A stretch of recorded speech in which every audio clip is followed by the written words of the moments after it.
Sejarah dan silsilah Kemaharajaan Sunda Nusantara di bagian kedua. Sejarah Kerajaan Pakuan Pajajaran. Sejarah Kerajaan Pakuan Pajajaran. Nama-nama Raja Pajajaran. 1. Jayadewata Sri Baduga Maharaja atau Prabu Siliwangi tahun 1474 hingga 1513. Pada masa inilah Kerajaan Pajajaran mengalami kemajuan serta kemakmuran. Yang kedua, Surawisesa 1513 hingga 1535. Yang ketiga, Ratu Dewata 1535 hingga 1543. Yang keempat, Ratu Sakti 1543 hingga 1551. Yang kelima, Raga Mulia 1551 hingga 1579. Yang pertama, Jayadewata Sri Baduga Maharaja Prabu Siliwangi 1474 hingga 1513. Kerajaan Pakuan Pajajaran diawali oleh pemerintahan Sri Baduga Maharaja atau Ratu Jayadewata yang memerintah selama 39 tahun dari tahun 1474 hingga 1513. Pada masa inilah Pakuan mencapai puncak perkembangannya. Dalam prasasti Batu Tulis diberitakan bahwa Sri Baduga dinobatkan 2 kali, yaitu yang pertama ketika Jayadewata menerima tahta Galuh dari ayahnya Prabu Dewa Niskala yang kemudian bergelar Prabu Guru Dewa Pranata. Yang kedua ketika ia menerima tahta kerajaan Sunda dari mertuanya Susuk Tunggal. Dengan peristiwa ini ia menjadi penguasa Sunda Galuh dan dinobatkan dengan gelar Sri Baduga Maharaja Ratu Haji Pakuan Pajajaran Sri Sang Ratu Dewata. Di Jawa Barat, Sri Baduga ini lebih dikenal dengan nama Prabu Siliwangi. Nama Siliwangi sudah tercatat dalam Kropak 630 sebagai lakon pantun. Lakon Prabu Siliwangi dalam berbagai versinya merintikan kisah tokoh ini menjadi raja di Pakuan. Peristiwa itu dari segi sejarah berarti saat Sri Baduga mempunyai kekuasaan yang sama besarnya dengan Wastu Kencana, yaitu kakeknya. Waktu mudanya Sri Baduga terkenal sebagai kesatria pemberani dan tangkas, bahkan satu-satunya yang pernah mengalahkan Ratu Japura, Amuk Marugul, waktu bersaing memperebutkan Subang Larang, istri kedua Prabu Siliwangi yang beragama Islam. Dalam berbagai hal, orang sezamannya teringat kepada kebesaran mendiang buyutnya, yaitu Prabu Maharaja Linggabuana yang gugur di Perang Pubat dan digelari Prabu Wangi. Tentang hal ini, Pustaka Raja-Raja Bumi Nusantara II mengungkapkan cerita kebesaran dari Prabu Maharaja Linggabuana sebagai berikut. Di medan Perang Pubat, ia banyak membinasakan musuhnya karena Prabu Maharaja sangat menguasai ilmu senjata dan mahir berperang. Tidak mau negaranya diperintah dan dijajah orang lain, ia berani menghadapi pasukan besar Mojopahit yang dipimpin oleh Sang Patih Gajah Mada yang jumlahnya tidak terhitung. Oleh karena itu, ia bersama semua pengiringnya gugur tidak tersisa. Ia senantiasa mengharapkan kemakmuran dan kesejahteraan hidup rakyatnya di seluruh bumi Jawa Barat. Kemasyurannya sampai kepada beberapa negara di pulau-pulau Dwipantara atau Nusantara namanya yang lain. Kemasyuran Sang Prabu Maharaja Linggabuana membangkitkan rasa bangga kepada keluarga, menteri-menteri kerajaan, angkatan perang, dan rakyat Jawa Barat. Oleh karena itu nama Prabu Maharaja Linggabuana mewangi. Selanjutnya ia disebut Prabu Wangi, dan keturunannya lalu disebut dengan nama Prabu Siliwangi. Demikianlah menurut penuturan orang Sunda. Tindakan pertama yang diambil oleh Sri Baduga setelah resmi dinobatkan jadi raja adalah menunaikan amanat dari kakeknya, yaitu Wastu Kencana, yang disampaikan melalui ayahnya Ningrat Kencana ketika ia masih menjadi Mangkubumi di Kawali. Isi pesan ini bisa ditemukan pada salah satu prasasti peninggalan Sri Paduka di Kepantenan. Isinya sebagai berikut, yang artinya, "Semoga selamat. Ini tanda peringatan bagi Rahyang Niskala Wastu Kencana, turun kepada Rahyang Ningrat Kencana. Maka selanjutnya kepada susunan sekarang di Pakuan Pajajaran harus menitipkan ibu kota di Jayagiri dan ibu kota di Sunda Sembawa. Semoga ada yang mengurusnya. Jangan memberatkannya dengan dasa, calagra, kapas timbang, dan paredongdang." Maka diperintahkan kepada para petugas muara agar jangan memungut bea, karena merekalah yang selalu berbakti dan membaktikan diri kepada ajaran-ajaran agama. Dengan tegas ini disebut Dayohan atau ibu kota di Jayagiri dan Sunda Sembawa. Penduduk kedua daya ini dibebaskan dari 4 pajak, yaitu dasa atau pajak tenaga perorangan, calagra, pajak tenaga kolektif, kapas timbang atau kapas 10 pikul, dan paredondang, padi 1 gotongan. Dalam keropak 630, urutan pajak tersebut adalah dasa, calagra, upeti, panggeres rema. Dalam keropak 406 disebutkan bahwa dari daerah Kandang Wesi, sekarang Bungbulang Garut, harus membawa kapas 10 carangka. 10 carangka sama dengan 10 pikul atau 1 timbang, atau menurut Colma 1 caing timbang, sebagai upeti kepakuan tiap tahun. Kapas termasuk upeti, jadi tidak dikenakan kepada rakyat secara perorangan, melainkan kepada penguasa setempat. Pajak yang benar-benar hanyalah pajak tenaga dalam bentuk dasa dan calagra. Di Mojopahit disebut walagara atau pasukan kerja bakti. Tugas-tugas yang harus dilaksanakan untuk kepentingan raja diantaranya menangkap ikan, berburu, memelihara saluran air atau ngikis, bekerja di ladang atau di Serang Ageng, ladang kerajaan yang hasil padinya diperuntukkan bagi upacara resmi. Piagam-piagam Sri Paduka lainnya berupa piteket, karena langsung merupakan perintahnya. Isinya tidak hanya pembebasan pajak tetapi juga penetapan batas-batas kebuyutan di Sunda Sambawa dan Gunung Semaya yang dinyatakan sebagai lurah Kwikuan, yang disebut juga desa perdikan, desa bebas pajak. Untuk kesejahteraan rakyatnya yang sebagian besar bertani dan juga menghalangi serangan pihak musuh, maka pada masa itu dibuat sebuah sodetan sungai yang sekarang dikenal dengan nama Kali Cidepit dan Cipakancilan. Sungai Cidepit dan Cipakancilan adalah sungai buatan yang sumber airnya berasal dari Sungai Cisadane. Sama seperti kerajaan sebelumnya, Kerajaan Pajajaran sendiri pada masa kejayaannya sudah menjalin hubungan dagang dengan negara-negara di Asia, Timur Tengah, serta Eropa. Pelabuhan lautnya ada di Sunda Kelapa, yang kemudian berubah nama menjadi Batavia, dan kemudian berubah lagi menjadi Jakarta yang sekarang. Demikianlah pemerintahan Sri Paduka dilukiskan sebagai zaman kesejahteraan atau cerita Parahyangan.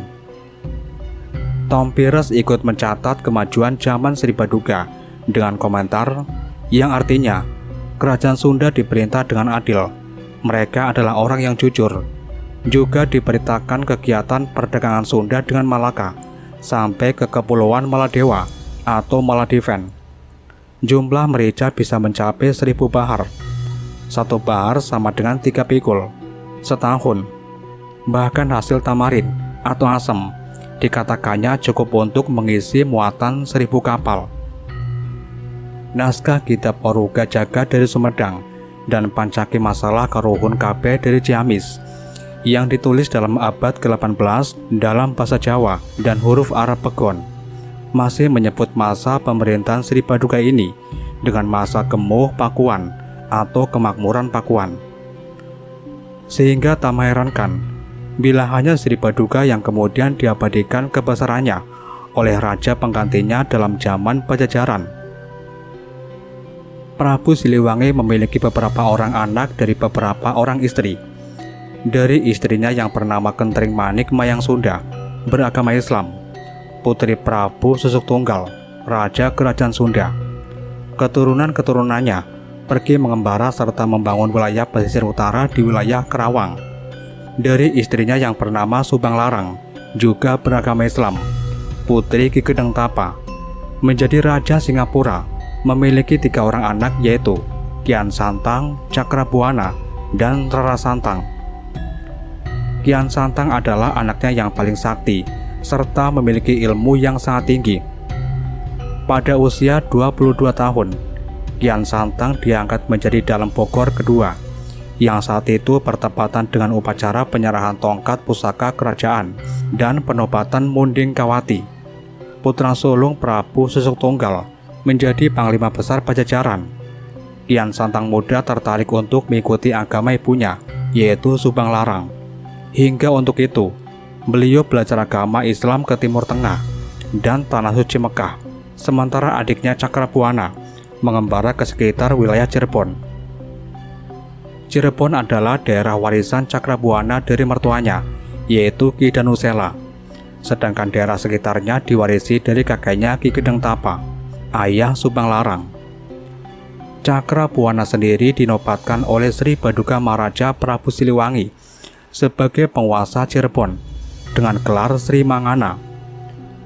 Menurut cerita versi Pajajaran, beliau yang mendirikan kota Cirebon. Adapun Rara Santang mengembara hingga ke Sumatera untuk belajar agama Islam, sehingga sampai ke Timur Tengah dan menikah dengan Syarif Abdullah Al-Misri, Raja Mesir, keturunan Rasulullah Muhammad SAW ke-22. Rara Santang dikenal juga sebagai Ibu Syarifah Mudaif, ibu dari Syarif Hidayatullah atau Sunan Gunung Jati, Wali Songo Raja Cirebon. Sekembalinya dari Tanah Suci, Kian Santang mulai menyebarkan agama Islam di bumi Pajajaran, termasuk di lingkungan Istana Pajajaran. Pada suatu ketika, Kian Santang berniat mengajak ayahnya Prabu Siliwangi untuk masuk agama Islam. Prabu Siliwangi kaget mendengar niat anaknya tersebut, walaupun beliau tidak membenci agama Islam. Istrinya Subang Larang beragama Islam, namun beliau lebih menyukai agama leluhur, yaitu Sunda Wiwitan, dan menolak terhadap ajakan anaknya tersebut. Kian Santang kecewa, namun beliau tak dapat memaksa ayahnya dan terus menyebarkan agama Islam di bumi Pajajaran. Dalam naskah Pustaka Negara Kertabumi Parwa 1 Sarga 2 diceritakan bahwa pada tanggal 12 bagian terang bulan Carita tahun 1404 Saka atau 1479 Masehi, Syarif Hidayatullah menghentikan pengiriman upeti yang seharusnya dibawa setiap tahun ke Pakuan Pajajaran. Syarif Hidayatullah atau Sunan Gunung Jati adalah cucu dari Sri Baduga dari putrinya Rara Santang yang dijadikan raja atau penguasa Cirebon oleh uanya, Pangeran Cakrabuana. Peristiwa itu membangkitkan kemarahan Sri Baduga. Pasukan besar segera disiapkan untuk menyerang Cirebon. Akan tetapi pengiriman pasukan itu dapat dicegah oleh Purohita, pendeta tertinggi keraton, yaitu Ki Purwagali. Karena Syarif Hidayatullah juga masih cucu Sri Baduga, maka alasan pembatalan penyerangan itu bisa diterima oleh Sri Baduga. Pangeran Cakrabuana dan Syarif Hidayatullah tetap menghormati Sri Baduga karena masing-masing sebagai ayah dan kakek. Oleh karena itu, ketegangan antara Pajajaran dengan Cirebon tidak berkembang ke arah peperangan. Sri Baduga hanya tidak senang hubungan Cirebon Demak yang terlalu akrab, bukan terhadap kerajaan Cirebon. Seiring perjalanan waktu, semakin banyak rakyat Pajajaran yang memeluk agama Islam. Perkembangan ini menimbulkan ketegangan antara Kian Santang dengan ayahnya, yaitu Prabu Siliwangi. Hingga pada suatu ketika, terdengar berita oleh Baduga bahwa Kian Santang hendak menyerang kerajaan dan memaksa ayahnya untuk memeluk agama Islam. Prabu Siliwangi tidak ingin berperang melawan putranya Kian Santang. Akhirnya beliau memutuskan untuk meninggalkan istana kerajaan. Mendengar kepergian ayahnya, Kian Santang bersedih dan bermaksud untuk mengejar ayahnya untuk diajak kembali ke istana. Dengan kesaktiannya, Kian Santang dapat mengejar ayahnya hingga ke daerah Garut Selatan. Namun Prabu Siliwangi tidak ingin menemui putranya, dan beliau beserta pengikutnya memilih untuk moksa di daerah Garut Selatan. Legenda menceritakan bahwa Prabu Siliwangi dan para pengikutnya berubah menjadi harimau. Kian Santang kembali ke istana Pajajaran dan selanjutnya diangkat menjadi Raja Pajajaran. Namun Prabu Kian Santang tidak lama menjadi raja karena mendapat ilham harus uslah, pindah dari tempat yang ramai ke tempat yang sepi. Dalam uslah itu, beliau berniat bertafakur untuk lebih mendekatkan diri kepada Allah Subhanahu wa Ta'ala dalam rangka mahabbah dan mencapai kemarifatan. Sebelum uslah, Prabu Kian Santang menyerahkan tahta kerajaan kepada Surawisesa, saudara seayah dari istri Prabu Siliwangi, Mayang Sunda, dan juga cucu Prabu Susuk Tunggal. Yang kedua, Surawisesa 1513 hingga 1535. Setelah Sri Baduga tiada, Pajajaran dengan Cirebon berada pada generasi yang sejajar. Meskipun yang berkuasa di Cirebon adalah Syarif Hidayatullah, tetapi di belakangnya berdiri Pangeran Cakrabuana, dikenal juga sebagai Haji Abdullah Iman. Pengganti Sri Baduga Maharaja adalah Surawisesa. Beliau dipuji dalam cerita Parahyangan dengan sebutan Kasuran atau Perwira, Kadiran atau Perkasa, dan Kuanen atau Pemberani. Selama memerintah, ia melakukan 15 kali pertempuran. Pujian penulis cerita Parahyangan memang berkaitan dengan hal ini. Untuk memajukan perdagangan dan memperkuat pertahanan kerajaan, Surawisesa melakukan perjanjian dengan Portugis yang berkedudukan di Malaka. Dalam perjanjian ini disepakati bahwa Portugis akan mendirikan benteng di Banten dan Kalapa. Untuk itu, tiap kali Portugis yang datang akan diberi muatan lada yang harus ditukar dengan barang-barang keperluan yang diminta oleh pihak Sunda.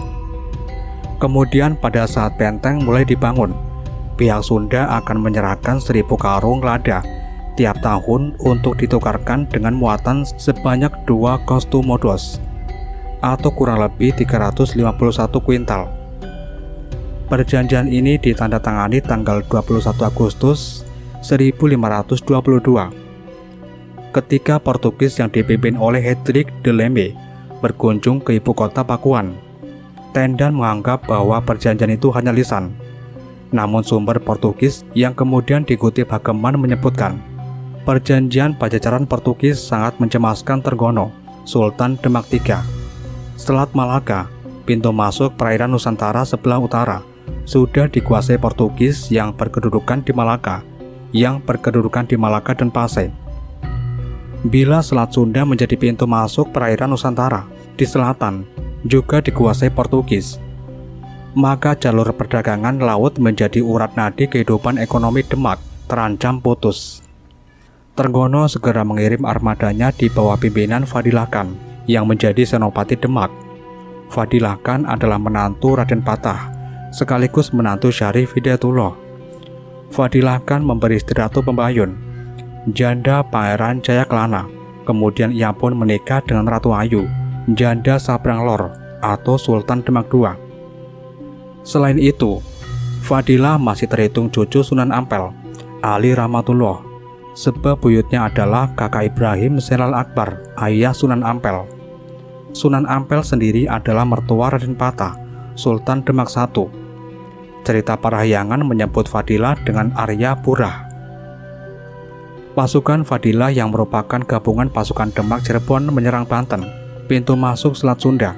Kedatangan pasukan ini telah didahului dengan huru-hara di Banten yang ditimbulkan oleh Pangeran Maulana Hasanuddin, putra Syarif Hidayatullah, dan para pengikutnya. Serangan pasukan Fadilah menyebabkan pasukan Pakuan Pajajaran di Banten terdesak. Bupati Banten beserta keluarga dan pembesar keratonnya mengungsi ke ibu kota Pakuan.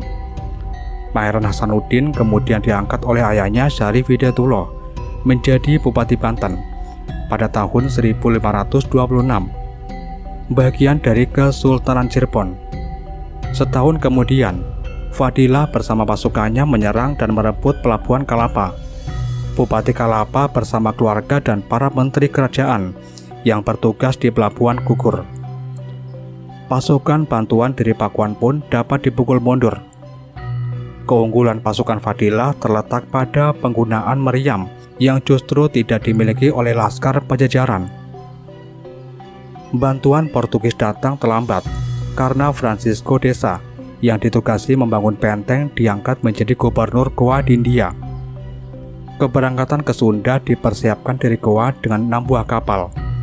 Galiun yang dinaiki Deza dan berisi peralatan untuk membangun benteng terpaksa ditinggalkan karena armada ini diterpa badai di Teluk Benggala. Deza tiba di Malaka tahun 1527. Ekspedisi ke Sunda bertolak ke Malaka, mula-mula menuju Banten. Akan tetapi karena Banten sudah dikuasai Hasanuddin, perjalanan dilanjutkan ke pelabuhan Kalapa.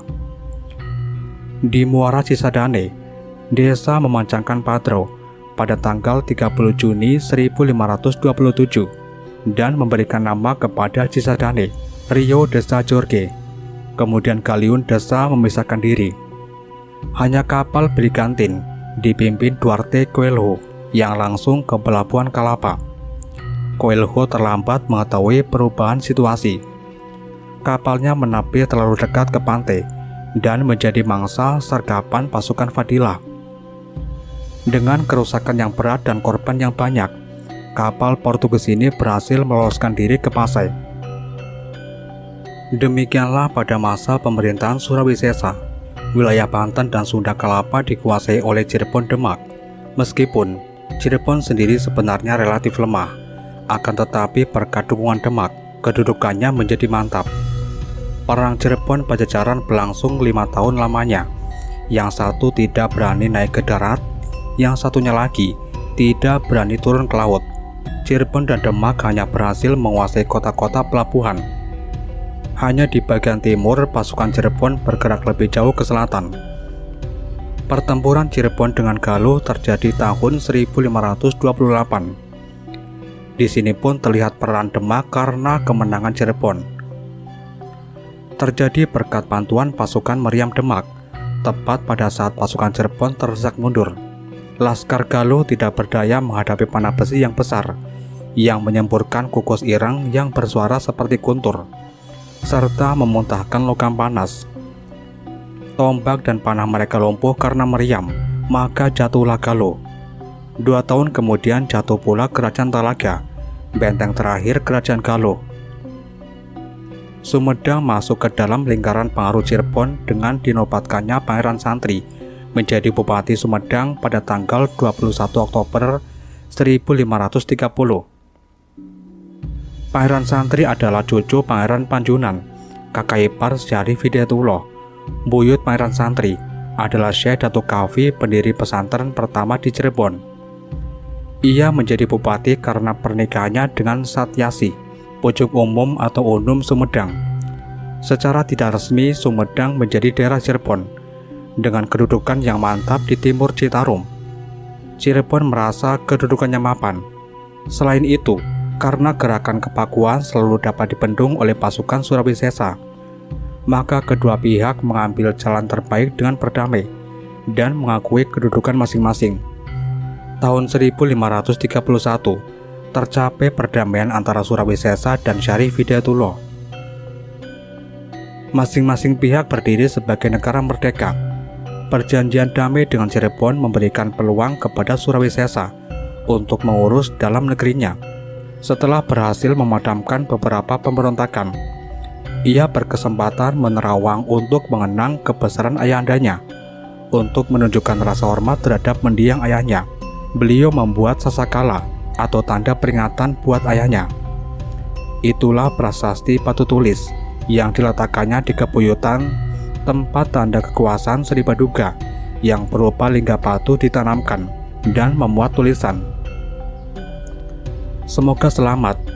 Ini adalah tanda peringatan untuk Prabu Ratu almarhum. Dinobatkan dia dengan nama Prabu Guru Dewata Prana. Dinobatkan dia dengan nama Sri Paduka Maharaja Ratu Aji di Pakuan Pajajaran. Sri Sang Ratu Dewata. Dialah yang membuat parit pertahanan Pakuan. Dia putra Rahiang Dewa Niskala yang dipusarakan di Gunatiga.